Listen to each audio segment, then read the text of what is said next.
Good morning, people of YouTube. I wanted to talk a little bit today about flying monkeys and just kind of like the whole term, I guess, itself, and where it fits into the narcissistic abuser's tool belt.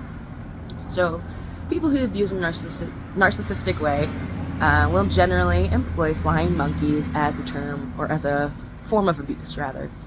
Sorry, I just woke up, so excuse me, I might make some word flubs.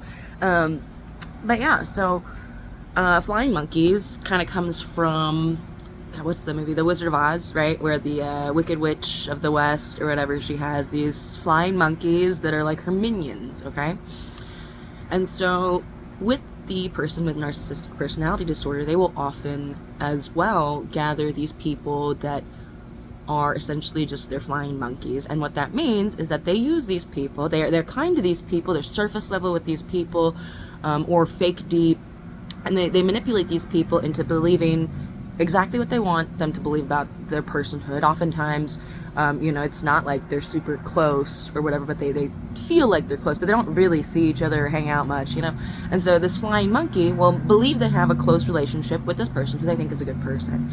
And when the narcissistic personality disordered person is abusing their victim, one of the ways they will do that is they will tell a crazy story about the victim to the flying monkey, so that the flying monkey then, either with a request from the narcissist or on their own even, will go and harass the victim of the narcissist. And they will be going on off lies, and many times even the narcissist will take the story that happened and reverse the roles and give that to the flying monkey. So everything that now the flying monkey is accusing the victim of is actually what happened to the victim, so it makes it even more hurtful, And the narcissist knows this. They do this on purpose. And flying monkeys often will not know that this person, one, is a narcissist, two, that they are being used as a tactic or tool to abuse another person. And they just feel like they're doing what's right. And the narcissist knows this. They will prey on people who have a very, very strong sense of justice, right? And they feed them these extreme stories, and the person with the extreme sense of justice is willing to believe that life is really like this all the time for this person because they see life in extremes, right? And so the narcissist sees all these traits in a person, and that, I'm sure there are more too. I'm not entirely sure what all it is, but just from my own experience is what I've seen. Flying monkeys will be the kind of people that don't stay neutral. They always want to pick a side even if they're not involved, right? That is the kind of person that the narcissist really enjoys using for flying monkeys, because they go do this on their own, and they will do this beyond, for much time after the narcissist has already told them this story. All they have to do, the narcissist knows, all they have to do is feed the flying monkey one more bit of info, and that is going to rev them up to go and abuse the victim again for them. And so I think I've said in other videos, like, I've noticed with people with narcissistic personality disorder that I have encountered that I've been abused by, they want to work smarter, not harder. So if they can get other people to abuse you for them, that's great to them. If they can get you to abuse yourself, even better, But so, yeah, flying monkeys, I don't know if I really know what you're supposed to do when you come across them, but I'm gonna say, when I first was dealing with narcissistic abuse and my abuser began to use flying monkeys, I drove myself kind of crazy trying to explain what really happened to them. And the narcissist knows, like, the victim wants people to understand the truth because they're being accused of lies, right? And that's really frustrating for anyone, but especially when you're being currently victimized by someone, to then also be having other people who aren't even part of it, like, they're not even part of the situation, they just know the abuser, and now they're abusing you as well, and that's crazy too. But I used to drive myself crazy trying to explain the truth, trying to tell them what happened, trying to make people understand that, like, this isn't reality that they're telling you, but it wasn't ever gonna work, I don't think, and it never really did, because the narcissist has their hooks in their brain, and they're so deep into the lore of the story that the narcissist has been telling them for a very long, because the narcissist has been planning on this. They are feeding them the lore of this crazy story before they even talk about you. they will bring you up namelessly to get this person intrigued and like see if this person's gonna bite on like, oh yeah, that person's very bad no matter who it is, you know. And so they're psychologically fishing to see who will be a good flying monkey. And so they're not going to turn on the narcissist, in my experience. They picked people for that reason, because they're not going to turn on them. I've found the best solution with flying monkeys is to, I mean, it's best if you can just block preemptively, but a lot of times you won't know that this person's going to be a flying monkey, right? You can block lots of people that you think might be flying monkeys, but then you could be blocking innocent people that do want to be part of your life and do have good intentions for you, you know? So it's like, because I've also done that too, where I find the narcissist like online, I just block all our mutual friends. Even if I've known these mutual friends for years, I'm like, I don't want a chance of flying monkeys, like, so I just block them all. And you know, I've then also too experienced years later, I'm like, well, this person really never did or said anything. They're just friends with the abuser. I'll unblock them, and they reach out and they're like, hey, I missed you. And it's like, oh. So I just took a good person out of my life for no reason. Just like my fear and anxiety, right? So that is not, I would say, learn from that mistake of mine. I would say maybe for me in the future, my next plan, if I encounter another flying monkey, and hopefully not, I'm not really in the process of being narcissistically abused anymore in my life. I do think that therapy and healing can only happen truly after you're out of the abusive situation. I don't think one can heal from abuse while they're being abused, right? Which is really hard. Surviving abuse and then recovering from abuse are two different things. But yeah, so I think in the future, if I were to encounter a flying monkey, the thing that would be best for the situation and myself would be to, okay, I'll see the message, or, you know, assuming this is virtually something. If it's in real life, I would probably just walk away, leave. You know, you can literally just remove yourself. But when it's mental and like the social media type stuff, probably just read it, see it, and then also block and remove it from my life if I can't physically remove myself because it's, you know, my Facebook or whatever. But yeah, I think would just be to not engage with the flying monkeys. And the narcissist sends them your way so that you will lose your mind trying to explain the truth to everyone, rehashing all the trauma and drama they created in your life. That's what they're feeding off of. They want you to react to that. They need a reaction from you. And so I've found that in the past, like when I have just ignored the flying monkeys, like, yeah, I let it get to me emotionally, probably more than I should have. But I think that the fact that I just blocked, I didn't engage, I didn't reach out to the abuser, I didn't reach out to the flying monkeys, I didn't reach out to my own, you know, I didn't reach out to anyone to like push a narrative or anything. I did reach out to my friends and I talked to them about it, just kind of vented, and they supported me, and that was healthy, you know. After I was able to tell all my girlfriends like about, you know, what had been going on, the flying monkey that had been sent to me, like it was, they were like, yeah, that's crazy, that's stupid, this person doesn't even know you. And too, like, I wish I could come up, maybe later for another video, like come up with a checklist of like how to know if you're being used as a flying monkey for a narcissist. So I think one good like flag, like red flag to know like if you're possibly being used to abuse someone for a narcissist is if you feel yourself being compelled to harass someone that you don't even know, that you just heard about from one person too, right? I think it's another thing too, if you're hearing things about someone from multiple people, I feel patterns don't lie, frequency of events doesn't lie. But you know, if there's this person you've only heard bad things about from one person, and this person seems to always have something bad to say about them, and you know, you use your discernment. Is this person does it seem like they're trying to turn me against someone that I don't even know, right? And that's a pretty good, I think, indicator that if not being used for a flying monkey, that someone is perhaps even fishing to see if you will be a good flying monkey.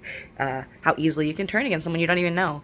And so, like, that's why, too, you know, I say take things with a grain of salt. I do believe victims, But at the same time, too, I am not going to go on a harassment campaign of an abuser, even if I believe the victim, because one, I don't want to involve myself in stuff with any abuser. And, two, it's just not my place. That's, even if the victim is asking me to harass their abuser, I would probably say no. Even if I believe that they are truly a victim, I don't want to harass an abuser. That's something I'm interested in. So, if you find yourself in this situation, really use like discernment and your self-awareness, and ask yourself, would I even know of this person if this one person didn't tell me about them?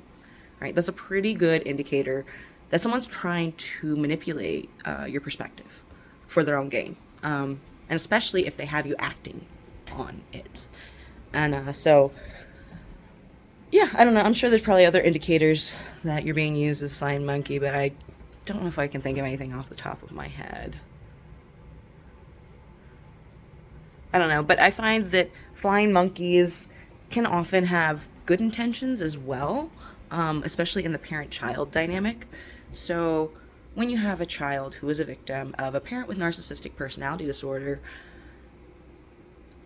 sometimes they cut them off.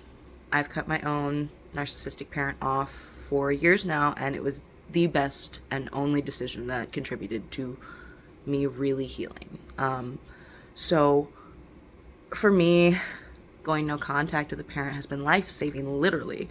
And not everyone understands that. A lot of people, at least in American society currently, are really stuck on this idea that, like, oh, they're your family, they're your blood relatives, blood's thicker than water, even though that's not even the saying. It's, blood of the covenant is thicker than water of the womb, which means the bonds we choose to make are greater than the ones we're given at birth. And people misuse that quote all the time to say the exact opposite, which pisses me off, but whatever. So people don't understand that, and then they will be like, oh, but they're your mom, or they're your dad, or they're your uncle, or they're your cousin, or whatever family member they may be. If you have been abused by this person, and oftentimes there is sexual abuse that happens as well, and people don't want to talk about the incest part of it, they want to brush it under the rug, and they want to, be like, oh, well, you should just make amends, they're your family. When they die, you'll miss them. And none of that's true for me. When my narcissistic parent dies, I will not miss her. I will feel a sense of relief, and I'll probably feel a little sense of missing closure, but I kind of have been making peace and grieving my narcissistic parent after going no contact. It is death in a way, and it is truly letting go of the idea that there will ever be resolution, which is hard, and it's heartbreaking for the child. And people don't seem to understand that going no contact isn't the first thing you do. A lot of times we're people pleasers, and a lot of times we've been backwards over and over and over again just to be berated and abused emotionally, physically, sometimes even sexually. And it just, going no contact is the last tool in your pocket that you have, because you've tried everything else and it didn't work. And so many times, if and when a child victim does go no contact with their abusive parent, they will get other family members, and they may not even be prompted necessarily by the narcissist outright, just the narcissist complaining about the victim going no contact, or not even complaining, even like pretending to be very sad about it and like crying a bunch, and and this person thinks they're just doing the right thing because they see how sad this person they care about is, and they don't understand because they don't have the full story of what happened to the victim, right? So in their mind, there is no abuse. They don't understand why it would happen. So they go to the victim and they say, you need to make up with your abuser, or your whatever relative it is. They don't know it's an abuser. You need to make up with this person. They're so sad. They're sorry. They miss you. They want to change. They want to be better. And it's like, I think for a lot of people who were victimized by narcissists, for so long we fell for the I'll change, I'll be better, like I'm sorry, because that is a thing that normal people can do, right? But you learn with the narcissist that those words don't mean anything, that they're not sorry, that they're going to keep doing it, that they're going to get worse. And they're going to keep turning people against you until they feel like you'll have no choice but to submit to them. And so I think a lot of well-intentioned family members can end up being flying monkeys even unintentionally, but it is, or rather in the flying monkey role, I do believe a flying monkey specifically is really just when the narcissist overtly or covertly, what's the word? Not corrupts, enlists you in their army against the victim. So, yeah, I think that's really unfortunate, and I think that when people decide to cut off close family members, that anyone who isn't really in that situation doesn't really need to give their opinion or judgment to the person.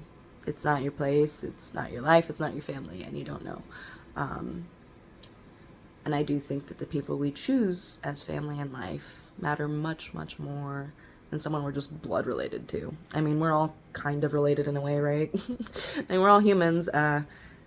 What's it really mean? I'm also related to, like, monkeys and stuff, and, you know, I'm more than my biology. I am my heart and my soul and my mind, too. And those things, I think, mean a lot more than just my chemical makeup, my DNA. So yeah. Flying monkeys suck to deal with, but I think really the best tool is just disengagement. Really with the narcissist at all, the best thing you can do is to just completely ignore them. Do not respond. Do not get riled up. Do not talk about them. Do not think about them even. That's really what pisses them off. Don't even think about them. Think about better things to do with your life. And there's lots and lots and lots of better things to do with your life than worry about a narcissist. Like, truth be told. And that scares them because they know that's true. That's why they try so hard to stay relevant. But, eventually, the only relevance they get is infamy. And so, sucks to suck. But, you know, all's fair in love and war and whatnot, right? And narcissistic abuse is basically a war. Every day. Especially when you have to grow up with it for 18 years straight. Yeah. So, flying monkeys, something to be aware of, something for us to talk about and learn about. If we want to recover from narcissistic abuse, if we want to maybe be more aware of not being part of narcissistic abuse unwillingly, or unwittingly, rather. And yeah, so just want to make a little video about flying monkeys today. I just was thinking about different narcissistic abuse recovery terms that I wanted to outline. I might do another one on the gray rock method. So if you're interested in that, I might make another video. All right, hope everyone has a good day. Bye.